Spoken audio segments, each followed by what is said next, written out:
Comunidade Esperança. Nós chamamos Comunidade Esperança de Cachoeirinha porque está situada em Cachoeirinha, né? Como em Fortaleza, Comunidade Esperança de Fortaleza e assim vai. Esse nome Comunidade Esperança nasceu depois de um tempo que se chamava Tabernáculo de Davi, que era o nome do ministério, uma visão que Deus tinha nos dado a respeito de adoração. E Deus falou muito sobre adoração e nós éramos uma igreja que nasceu através de adoração. Nós nascemos na garagem do meu irmão, que é o presidente do ministério, e nós começamos lá com um pequeno grupo familiar, com o pastor Davi Santos também, que hoje é pastor em Jacksonville, da Lagoinha.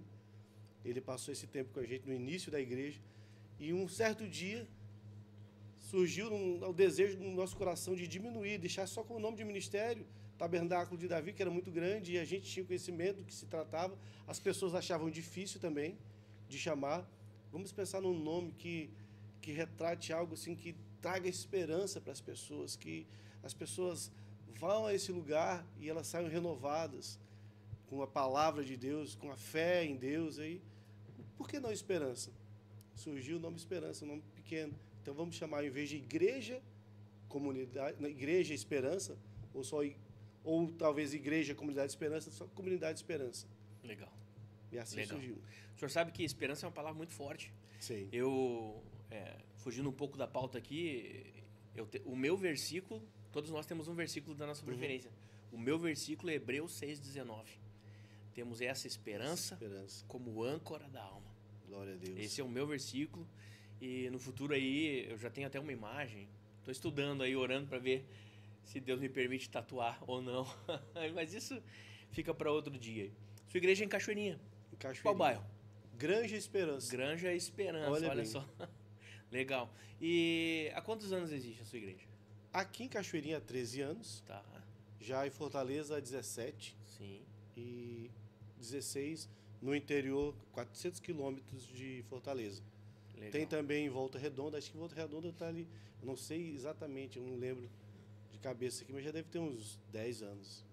Então são 3? São 3, fora as congregações também. Fora as congregações, são 3 matrizes, mais as outras congregações menores. Isso. Bênção de Deus. O senhor pastoreia uma, na verdade, uma são das 4 matrizes. 4 matrizes. Isso. O senhor é pastor da Matriz Cachoeirinha. Cachoeirinha. Bênção de Deus. Há quantos anos o senhor está aqui no Sul? Há 2 anos e meio. No início foi minha irmã que veio com o pastor, esposo dela, e começaram essa obra há 13 anos atrás. Sim, legal. E o senhor veio para cá, o senhor já pastoreava alguma igreja antes? Não, eu era um presbítero fujão. Fujão. Na verdade, legal. Nasci em lar cristão, sim, que tem na sua pauta aí também. Benção. Nasci em lar cristão e lar presbiteriano. Tenho orgulho de ter nascido num lar presbiteriano. Um lar que doutrina bastante na palavra, EBD, escola bíblica. Naquela época que o pai levava amarrado, botava o filho ali, você vai participar. De arrasto. De arrasto. E aquilo ali era um terror para nós. Mas o bem que nos fez, só Deus sabe. E aí nasceu da igreja presbiteriana. Quando nós estávamos lá, o Senhor começou a nos chamar para esse lado mais profundo da palavra, para conhecer Ele mais de perto. E nasceu a Comunidade Esperança. E vocês são pentecostais? Somos pentecostais. Vocês creem na manifestação dos dons? Cremos. Os 9 dons do Espírito Santo para hoje? Vivemos intensamente. Isso, intensamente. Bênção. E então, não conseguimos sobreviver sem. Saíram da presbiteriana, que é uma igreja tradicional. Isso. Chama Reformada, né? Isso. Para fundarem um ministério, então, e foi que crê no dom de línguas. Sim. Toda mudança é doída, né?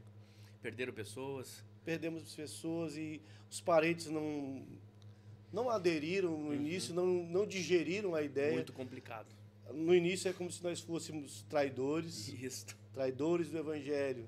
E fica muito parecido como se a gente tivesse montado uma seita, saiu daquela igreja, essa é a igreja ideal, então agora vocês são seita, e não tem nada a ver. Toda a estrutura, toda a palavra de Deus foi aprendida na presbiteriana.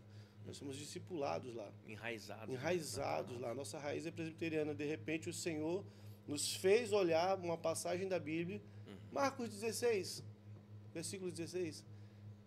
Em meu nome expelirão demônios, falarão novas línguas, pegarão em serpentes, se beberem alguma coisa mortífera, não lhes fará dano, e se impuserem as mãos sobre os enfermos, serão curados. Mas a palavra diz que esses sinais seguirão os que creem. Depois eu vim cair a ficha e ver os que crê. Então, se tem os que creem, tem os que não creem também. Os sinais vão seguir quem? Os que crerem. Tem uma parcela que os sinais vão aparecer, vão ser evidentes, e tem outra parcela que não creu, vai ficar de lado. E nós resolvemos crer. Deus nos direcionou a crer, Ele nos obrigou, Ele nos levou a esse caminho. Ele tinha essa porta para nós. Ele queria nos levar intencionalmente a esse lugar. E Ele nos tirou aos poucos, nos fez sofrer, nos levou para um deserto, nos fez depender dEle. Na verdade, nós sempre dependemos do Senhor. Triste ilusão quando nós não caímos a ficha ou não reconhecemos isso, né? Mas Ele nos levou para aquele lugar no deserto e a gente se viu, estou sozinho, não. Escutamos aquela voz, eu estou com você. E aí, de repente... Eis que eu estou convosco até a consumação dos tempos. Isso é lindo e é interessante porque alguns estudiosos acreditam que Marcos deveria ter encerrado no capítulo 16, né? E que depois eles fizeram um final, mas que o próprio evangelista não havia concluído a sua obra, mas isso, enfim, são estudos aqui, estudos ali, né? Mas é bênção de Deus. Até a gente tem um ícone no Brasil aí, na igreja presbiteriana, que é o pastor Nicodemos, né? Augusto Nicodemos, é o ícone da igreja presbiteriana. Hernandes Dias Lopes também. Hernandes Dias Lopes, exatamente. Os outros eu já acho agressivo demais para estar citando aqui. Não, acredito que não representam bem o amor do evangelho, né? Mas enfim, é bênção de Deus. São, como o senhor falou, nasceu em berço cristão, né? Dentro da igreja presbiteriana. Isso. Legal. O senhor sabe que eu sempre tive isso no coração, se eu tivesse nascido em berço cristão. Mas Deus ministrou o meu coração acerca disso, que para cada um tem um tempo, né? Para cada um. E eu sempre me pergunto, porque os meus filhos nasceram em berço cristão. E eu me pergunto sempre quando é a virada de chave, porque teoricamente, quem nasce em berço cristão não precisa se converter. Porque ele já nasce no evangelho. E aí, como que funciona essa parte, assim, do senhor que nasceu em berço cristão, que conheceu a palavra desde cedo, frequentou a escola bíblica dominical, de que forma que ocorreu a sua, vamos chamar assim, a sua conversão genuína e verdadeira? Quando que o senhor acreditou, não, realmente é isso que eu quero, eu nasci para isso aqui? Eu costumo citar que crente velho é crente difícil. Sério, eu digo lá na igreja, meu Deus, como crente velho é difícil, como crente enraizado, como crente que é de longo tempo, ou que nasceu lá cristão é difícil. Quando uma pessoa que não conhece a palavra de Deus, ou se julga meramente de outra religião que não é cristã, quando eles ouvem a palavra do Senhor, penetra no coração, eles aceitam e Deus faz o milagre. Tem gente que é batizado na hora, transforma, antes de batizar nas águas, já exatamente, a pessoa muda completamente. E aí você fica ministrando, às vezes, uma pessoa que nasceu em lá cristão e o coração é endurecido. Porque ela já acha que já sabe de tudo. Aprendeu tudo ao longo dos anos, sabe tudo, sabe mais do que todo mundo.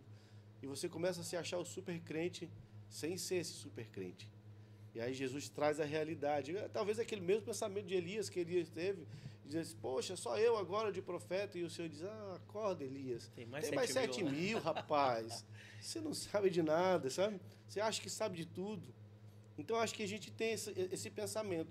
E eu nasci lá cristão, fui batizado aos 3 anos de idade, mas eu lembro, 3 não, acho que aos 7. Isso. Isso também é outro dogma, né? Isso da discussão aqui, eu já perdi membro da igreja por causa de idade mínima para o batismo. O senhor tem uma ideia. Mas vou dar um exemplo prático meu. Aos 7 anos, eu fui batizado e eu lembro que eu estava na igreja no interior, morava aqui já no Rio Grande do Sul. Eu vim para cá com 2 anos de idade, meu pai veio, migrou para cá com um parente dele. Um parente esse que era primo, em 2º grau, que eu casei com a filha dele. Mas nós éramos crianças e todas as nossas férias nós íamos para o Ceará. E passava em Fortaleza, na capital, mas ia para o nosso interior. E lá nesse interior tinha a igreja mãe, a igreja matriz presbiteriana. E eu lembro que um desses cultos, o pátio da igreja era muito grande, eu, como toda criança, ficava brincando no pátio. Correndo, desesperado. Eu e o meu irmão, Zeca, que hoje está no Senhor, um grande homem de Deus, um profeta que andou nessa terra. E a gente era colega de quarto, colega de aula, e brincava junto. Regulava de idade. Isso, 1 ano e meio. 1 ano e meio. E a gente estava lá correndo, de repente veio um diácono. E ele pega no meu pulso e diz, para de correr, rapaz. Eu digo, meu Deus, ele vai falar pro meu pai que eu tô suado correndo. Ele disse, teu pai tá te chamando. Eu disse, por que é isso? Aí me levaram para dentro da igreja, eu e meu irmão. Eu disse, agora a gente vai para o quê? Vai ser castigado, alguma coisa assim. Aí nos levaram lá pro altar. De repente, estava um pastor com uma bacia de vidro, um vidro trabalhado, bonitinho, com água dentro. E meu pai segurou na minha mão e o pastor veio e pôs aquela água, derramou na minha cabeça e eu te batismo em nome do Pai, do Filho e do Espírito Santo. E fez a mesma coisa na cabeça do meu irmão. De repente, a gente estava liberado, eu corri de novo a brigar. Terminou o culto. Por aspersão. Por aspersão. Terminou o culto, eu cheguei em casa, dividi o quarto com meu irmão. Eu disse, Zeca, o que foi aquilo que aconteceu com a gente? Eu achei que a gente levava a surra do nosso pai, de repente a gente foi levado lá na frente da igreja, no altar. Eu achei agora é mais pesado, que o pastor também vai nos disciplinar, né? Aí o cara vem com água, molhou minha cabeça, não sei o que aconteceu, Zeca. Ele disse, cara, eu acho que a gente foi batizado. Ele tinha mais entendimento, era 1 ano e meio mais velho do que ele. Aí ele disse, eu acho que a gente foi batizado. Sim. Agora imagina se isso me serviu. Claro que não. E aí eu cresci com isso. Só que eu aprendi na igreja que uma vez batizado, sempre batizado. E por aí vai indo. Um só batismo leva ao pé da letra. De repente, depois de toda a transformação, depois do deserto, depois que eu me converti de verdade, depois da fase adulta, eu estava vendo as pessoas sendo batizadas agora na Comunidade de Esperança, numa piscina, por imersão. Isso. Diferente do que eu tinha sido batizado, e eu ainda tinha aquele carrancismo da religião cravado dentro de mim. Mas eu já tinha recebido dons do Espírito, mas ainda tinha aquela sequela do velho homem. Sim. Aquele carrancismo religioso. Aí eu vendo as pessoas se batizar vestindo aquela bata, né? E eu olhava e na minha mente eu criticando. Não precisa. É um só batismo. E eu vi minha esposa fazendo aquilo. E eu disse, ai meu Deus, não precisa. Eu dizia na mente. De repente, o Espírito Santo falou comigo a voz. Por que você continua assim? Você sabe que não teve efeito na sua vida. Agora você me conhece.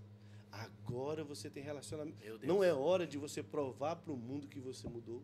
Não é hora de você morrer para essa velhice, esse carrancismo.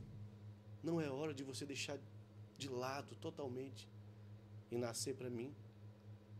Cara, quando eu vi, eu estava chorando e pegando a bata molhada da primeira pessoa que saiu e vestindo. Ninguém estava entendendo, eu chorando e botando aquilo no meu corpo. Meu Deus. E entrando na água, eu disse, eu quero.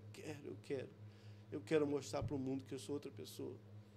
Eu quero morrer para tudo que eu pensava. Que lindo. Para o meu pensamento passado, para os meus achismos, para a minha ignorância. É assim. O senhor sabe, pastor, que agora eu vou aproveitar o gancho aqui. Dia 15 de novembro nós temos batismo. Vai ser na piscina, viu? E por que eu me lembrei disso agora? Porque nós temos uma irmã na igreja, adulta já, tem família, e ela disse para mim, pastor, quando eu me batizei porque alguém falou para mim assim, eu vou me batizar e tu também vai. E aí ela, no culto que ministrei sobre batismo, ela, no fim do culto, veio falar comigo chorando e perguntou, posso me batizar de novo agora, aceitando de fato a morte e a ressurreição? Porque a palavra é muito forte, né? Quando nós submergimos, o apóstolo Paulo fala, né, que nós somos ali mortos juntamente com Cristo e também igualmente ressuscitamos com Ele pelo batismo, né? Isso é forte, isso é lindo. Eu fiquei emocionado, eu falei, com certeza tu pode se batizar de novo. E já é a segunda pessoa que nós vamos batizar nesses moldes, que se batizaram por obrigatoriedade. E agora conscientes. E agora consciente, sabendo do que é, como testemunho público do que é o batismo, de fato, querendo falar para o mundo, eu sou cristão, eu decidi por Cristo, o velho homem vai morrer, a velha mulher vai morrer aqui, e eu vou ressurgir, ressuscitar com Ele, para reinar com Ele, em nome de Jesus. E isso é maravilhoso, maravilhoso. Glória a Deus. Lindo, lindo. A gente tem vivido com os meus filhos, eles nasceram em berço cristão, mas esse ano, já há algum tempo atrás, eles têm se conectado com mais força com Deus. Mas esse ano está diferente. Acredito que a gente está vivendo um avivamento muito poderoso na nossa igreja. Amém. Nós estamos com uma juventude, uns adolescentes quebrantados de coração. E eu tenho visto eles eles derramar o Espírito mesmo. Então, talvez esse seja o girar de chave na vida